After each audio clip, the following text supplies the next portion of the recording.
To the Highlands of Scotland for this week's Talking Trains. Jamie Martin has lived in the Highlands of Scotland for all of his life and has been interested in trains and buses from a very young age. Here he tells his story about how his interest developed and how they encouraged him to explore the length and breadth of the country and some of the interesting people he's met along the way. My name is Jamie Martin. I am 34 years old. I was born in 1987 and I live in a small town called Dingwall, which is around 15 miles to the northwest of Inverness in northern Scotland. When I was 3 years old, I was given a Thomas the Tank Engine train set for Christmas and I quickly became obsessed with it. I would play with it at every opportunity.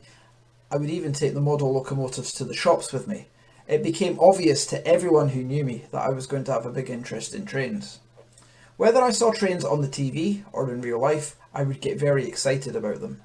When I was aged between 4 and 7 years old, around 1991 to 1994, my dad lived and worked in Inverness while I lived in Dingwall with my mum. This created many opportunities for me to stay with my dad at weekends in Inverness at this time. He had a flat which was on the banks of the River Ness and very close to the Ness Viaduct, which was famously swept away by severe flooding in 1989. However, it was rebuilt by the time I started going there in the early 1990s. My parents didn't drive, so on a Friday afternoon, my dad would come to Dingwall to collect me from school and we would go to Inverness on the bus. After dinner at Dad's flat, we would take a walk along to the Ness Viaduct, which carries the railway line from Inverness towards Dingwall, Kyle of Lacalsh and Wick. Around 7:30 in the evening, a train would cross the bridge travelling from Kyle of Lacalsh to Inverness, and this was always hauled by a Class 37 locomotive. At the time, I didn't realise the significance of this type of train. I was just excited to be out seeing a train. Although I have vivid memories of different occasions where my dad would read out the nameplates of the locomotives as they crossed the bridge. These names were such as David Lloyd George, Ur Willie, and Highland Enterprise. I also have clear memories of the sound of the locomotive and its carriages as they crossed the viaduct. Such a distinctive rumble. As I was staying with my dad for the weekend, on the Saturday, we would very often take a trip to the seaside town of Nairn, which is around 15 minutes to the east of Inverness on the Aberdeen line. We would take the train to Nairn, which was always a treat for me because most of the time we went everywhere on the bus because it was cheaper. I was always filled with anxiety on a train trip. I could never settle until our tickets had been checked by the ticket inspector. I have no idea why, and I am still like that today. Nairn is a lovely place. It has a big sandy beach, a crazy golf course and a play park with a big grassy area where I could run around and burn off some energy. At the time, the Class 158 DMUs were brand new and they were operating on the Inverness to Nairn line, alongside the locomotive haul trains which were hauled by Class 37s and Class 47s. We would often catch a Class 158 on these jollies to Nairn, and because they had an onboard payphone, which was a new concept to even my dad, we would call my mum from the train. It was quite a fun thing to do, and of course mobile phones did not exist at this time, so being able to make a telephone call from a payphone while travelling at 70 miles an hour was something pretty cool. If we didn't go to Nairn on a weekend, we would spend the Saturday afternoon at Inverness railway station watching the comings and goings. In the early 1990s, Inverness station was a hub of activity, with many trains still being locomotive hauled, and the modern Class 156 and 158 sprinters were just coming on stream. Platform 2 at Inverness was the longest platform at the station, and me and my dad would often spend our days at the far end of this platform, watching the trains come and go, and we could also see into the depot from here. I remember the various different liveries and colours of the trains standing out for me, such as Intercity, Dutch, Regional Railways, two-tone grey and BR Large logo, with a lot more besides. I remember one evening when me and my dad visited the station. It was quite late on and it was dark. There was a British Rail strike which was on that day and the station was full of trains which were not moving. We walked around to platform 2 and there was a HST sitting there. This was the first time I had ever seen an HST and I remember being amazed by its length and its shape. Ever since then I have had a soft spot for the Intercity 125. I didn't visit my dad every single weekend. Sometimes I would stay at home in Dingwall with my mum. She would also get into the spirit and take me to the Dingwall station in the evenings to see trains pass through there. Between the hours of 6 p.m. and 8 p.m. there was a steady flow of 4 trains, which I really enjoyed seeing. There was another boy who used to come to the station with his mum, and he was called David. He was very well known to the train staff at Dingwall. Me and David got talking and became friends through our hobby.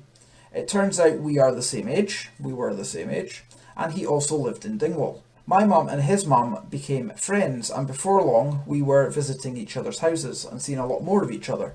It felt really good to meet somebody who shared my interest. More on David and our friendship shortly. I must add that nobody in my family, including my mum or dad, had an interest in trains nor a career on the railway, so I'm not quite sure where my interest stemmed from. My parents were very accommodating, however, and would hang around trains a lot just to keep me happy, but they did not share the interest themselves. Now, I can remember when I was around 6 years old, I had been nagging my dad to take me on a train trip to the Kyle of Lacalche. I nagged him for weeks and weeks, and he eventually gave in and agreed that we could go. We went on a Saturday afternoon, and I can remember quite well that our train was hauled by class 37431 in intercity livery, and it was pulling green and cream Mark II coaches. This is heaven to the railway enthusiast. So me and my dad got on the train at Dingwall and prepared ourselves for the 2-hour journey to the Kyle of Lacalche. Now, we had not even reached our first station. We were about 20 minutes into the journey, and I said to my dad, "Are we nearly there yet? I'm bored."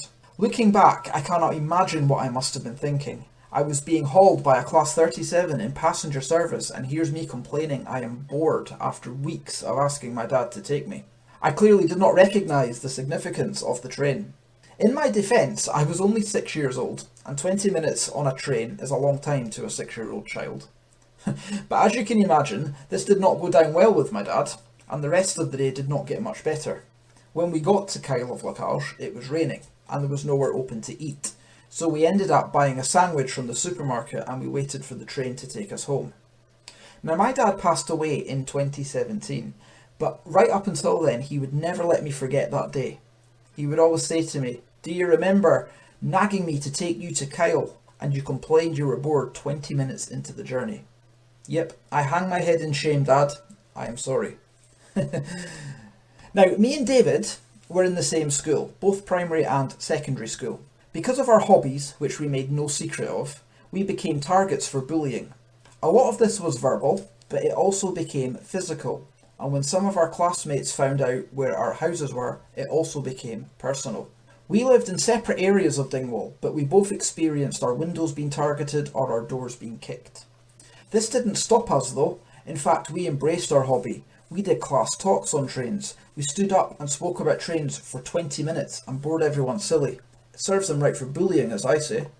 In 1998, my dad suggested that we had a day trip to Glasgow, so I could see the trains there.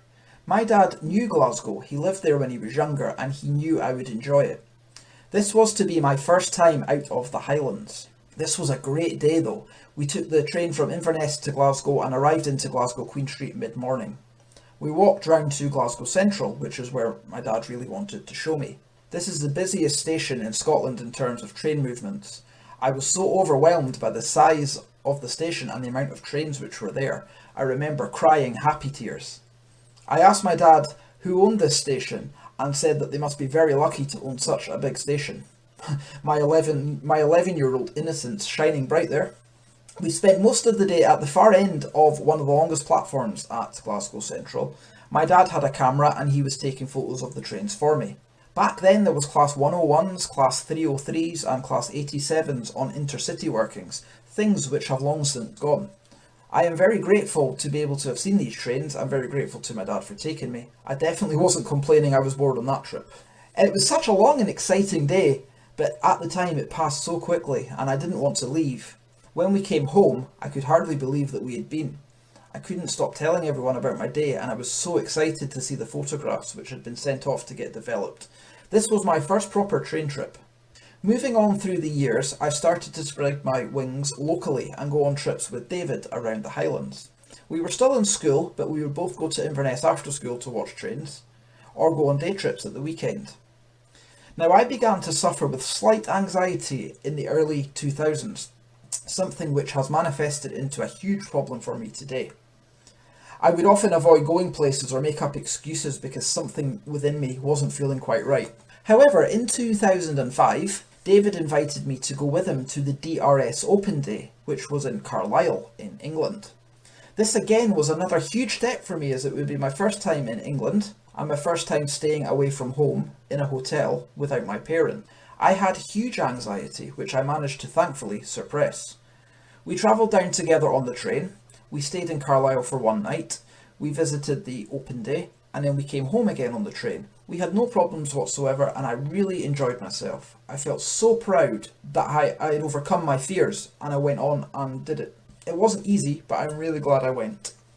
Moving on through the years, and in 2006 I started college, which gave me access to a student loan. With my first payment, I bought a digital camera, which was only a small pocket-sized camera and it didn't record sound on my videos. However, it was a big step up from the single-use cameras which I had been using previously. Also around 2006, I was discovering social media such as MSN Messenger, Bebo and MySpace. I was also discovering websites where you could enter numbers of trains which you had spotted and places where you could upload your photos to the internet. This opened many doors for me and allowed me to make more friends with like-minded people. Having a bit of money in my pocket, I was able to go for days out and meet new people and travel further afield if my anxiety allowed. One good friend who I added to MSN Messenger around 2006 was my good friend Stephen, who has a huge interest in trains like myself. We both have an interest in the same type of trains, which really does help. Stephen lives in the north of England. So we spoke regularly online, and in 2008 Stephen told me he was going to be on a rail tour which was coming to Edinburgh if I'd like to go and see it and meet him, which I did. We spent around 30 minutes chatting at Edinburgh and taking photos, and from then on we kept in regular contact by phone and online. We didn't meet very often at the start of the friendship, but in recent years we have done a huge amount of trips together, and Stephen is someone who I feel very comfortable around and who understands my anxiety. An all-round good guy. One of the most notable trips we have done together was an all-line rail rover in April 2018. This allowed us 1 week's unlimited travel anywhere on the UK railway network. We travelled from Penzance to Thurso and everywhere in between.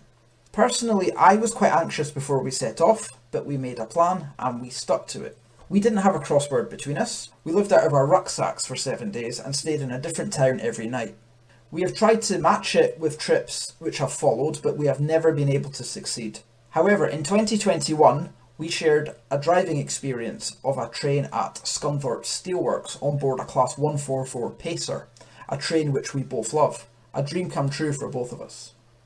Being interested in trains can be seen by many as a geeky, boring hobby for anoraks. There are the stereotypical train spotters out there, of course, but everyone is different and we all have a part to play in recording scenes, journeys and moments in our lives which will one day become a part of history.